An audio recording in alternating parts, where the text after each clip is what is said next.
Paloma Valencia. Doctora Paloma Valencia, ¿intuye usted que el gobierno y la FARC van a formalizar un acuerdo, que pueden tener ya un acuerdo y están tomándose tiempo para firmar? Presidente, muchas gracias. Yo pues le respondo su pregunta que yo creo que sí. Yo creo que nos estamos acercando a que el gobierno capitule ante los violentos y ante el narcoterrorismo. Y yo creo que eso genera una pregunta para el Centro Democrático, y es ¿qué vamos a hacer? Porque si el presidente Santos firma y cumple su promesa de llevar a esto a un referendo, una consulta popular, esto significa que antes de elecciones estamos abocados a esta nueva decisión y a esta nueva elección, que tendremos que luchar contra todo el emporio del Estado, pero también contra todos los violentos que tratarán de perpetuar un acuerdo que se haga concediéndole la impunidad a quienes han venido atormentando y asesinando a los colombianos. Creo que esa es una pregunta bien importante, presidente, que como movimiento político que ha venido defendiendo la institucionalidad, la defensa de la ley, nos tenemos que hacer, porque finalmente cuando se le dice a los violentos que ellos no tienen que cumplir la ley, lo que les estamos diciendo es que la violencia sí es un camino para hacer política.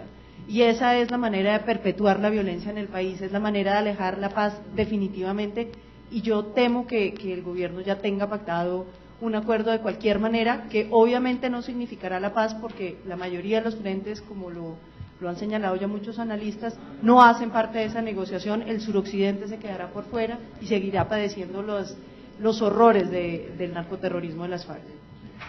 Si estuviéramos en su facultad de Ciencias Políticas y usted tuviera que presentar unos posibles escenarios sobre estos desarrollos en los próximos 8 o 10 meses, ¿cuáles serían los suyos? Pues, presidente, yo creo que si el presidente Santos firma ese acuerdo de paz, esa capitulación del Estado colombiano, que entre otras uno tiene que preguntarse, ¿para qué murieron Galar y Nara Bonilla si vamos a firmar con el primer cartel de drogas de este país y del mundo? ¿Para qué hemos dado una guerra y hemos tratado de protegernos del crimen y tratar de meter a los violentos a la cárcel si después con los peores vamos a capitularlo todo? Entonces, ese primer escenario nos plantea una situación difícil al uribismo, y es que vamos a tener 2 elecciones en vez de una, porque nos van a tirar esa consulta popular antes para darle la impresión al país de que si no ganamos con el no, estamos derrotados para entrar a las siguientes elecciones. Es una situación dura porque exigiría del uribismo un movimiento político y ciudadano muy significativo para poder detener y poder rechazar democráticamente ese acuerdo. Y el segundo escenario es que no se firma eso y nos vamos a las elecciones con el poder del presidente Santos, que lo usa para presionar a la gente. Tenemos ya el caso pues de los concejales de Providencia que usted nos contaba, pero son muchos en Colombia donde la gente no puede tomar decisiones ni actuar libremente porque el gobierno los presiona. Entonces, esa va a ser una elección difícil, pero yo estoy segura, presidente, que el país sigue siendo uribista y valora lo que usted hizo por este país, se siente representado en sus ideas y responderá masivamente al llamado que usted le haga. Yo creo que usted sí debe encabezar una lista del Congreso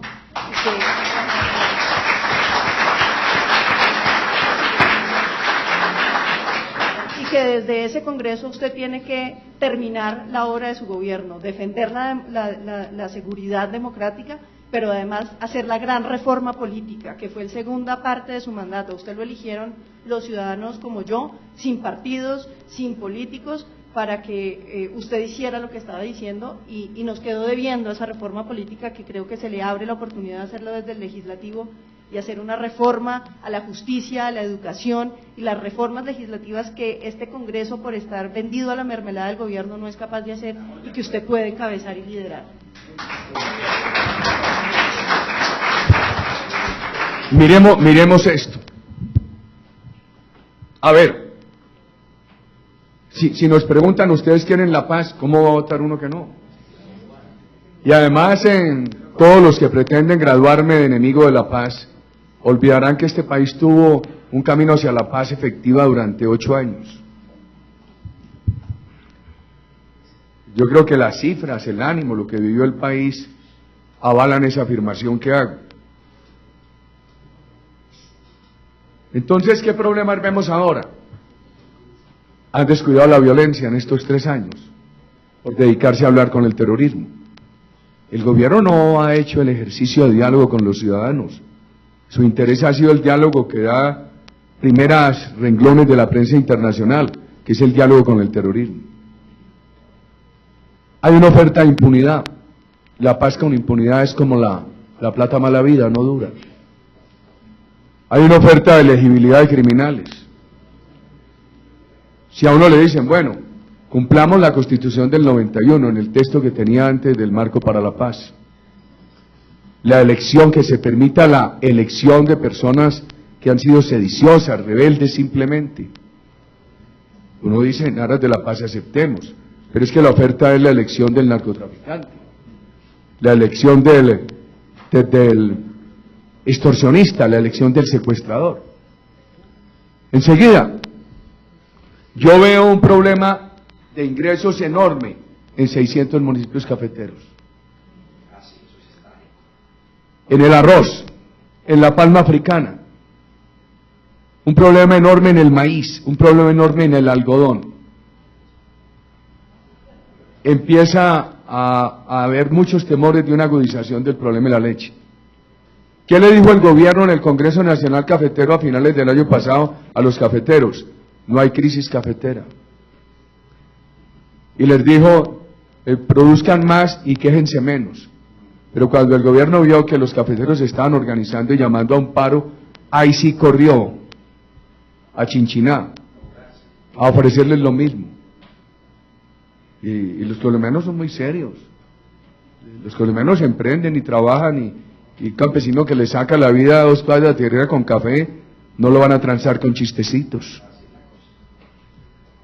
Y entonces uno ve la agricultura en decadencia, un gobierno que no le resuelve los problemas, pero están negociando el futuro agropecuario con el terrorismo.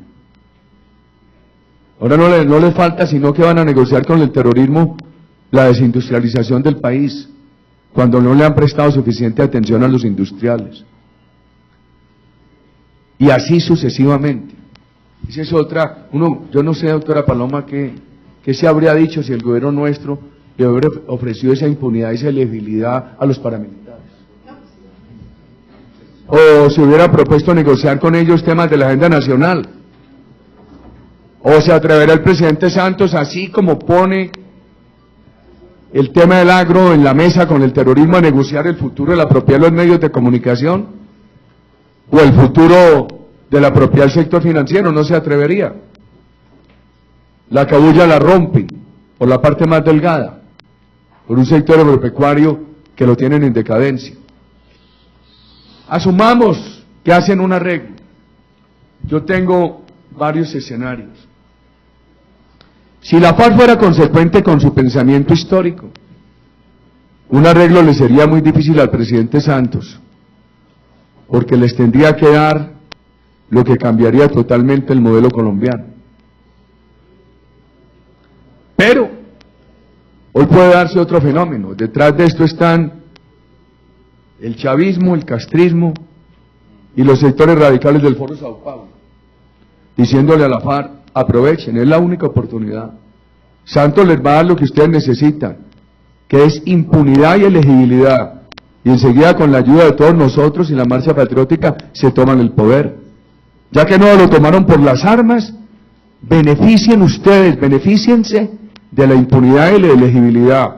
Y con la ayuda del chavismo y del castrismo, se lo toman.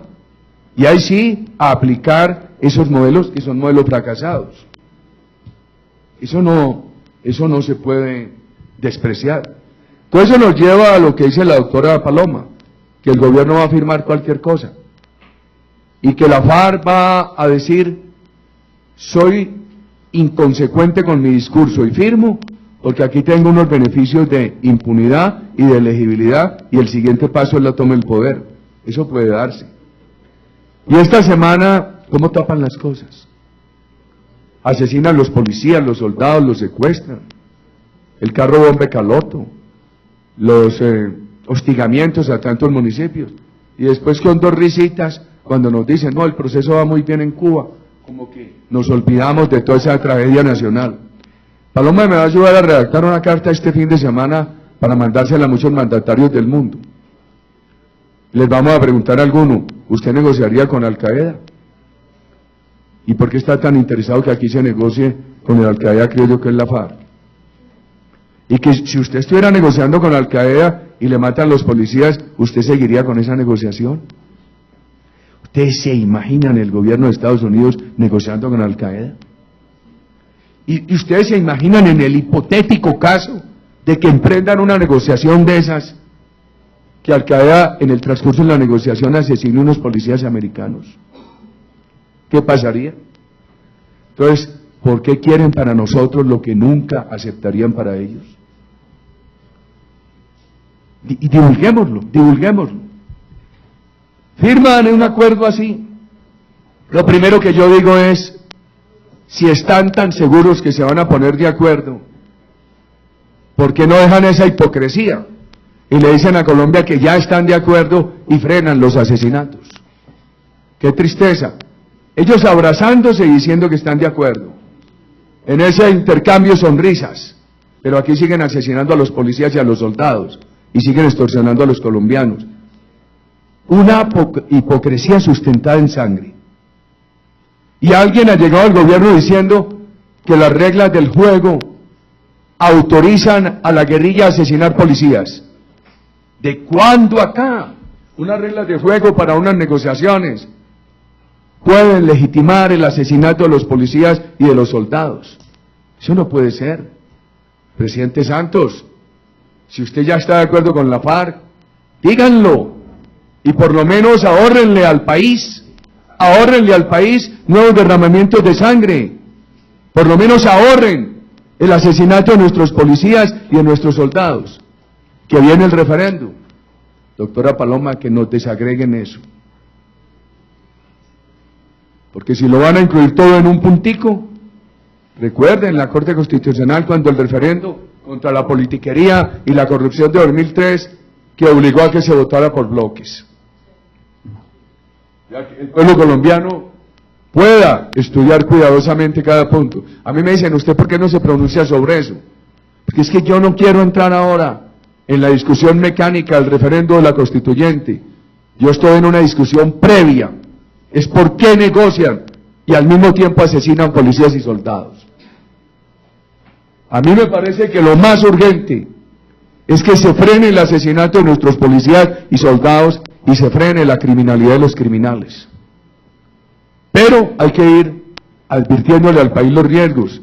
Entonces que Santos nos entre en un costalito todo el tema de la impunidad y la ilegibilidad de criminales, para que ese costalito por fuera tenga un aviso que diga parte Colombia y pongan a todo el mundo a votar sí. Hay que cuidarnos de esa trampa, apreciados compatriotas. Estas cosas no las mueve sino la opinión pública. Si cada uno de ustedes crea conciencia sobre lo que escuchamos hoy a estos profesores, sobre la movilidad de Bogotá, sobre todos estos problemas, puede generarse un movimiento de opinión que ayude bastante a Colombia. Muchas gracias a todos.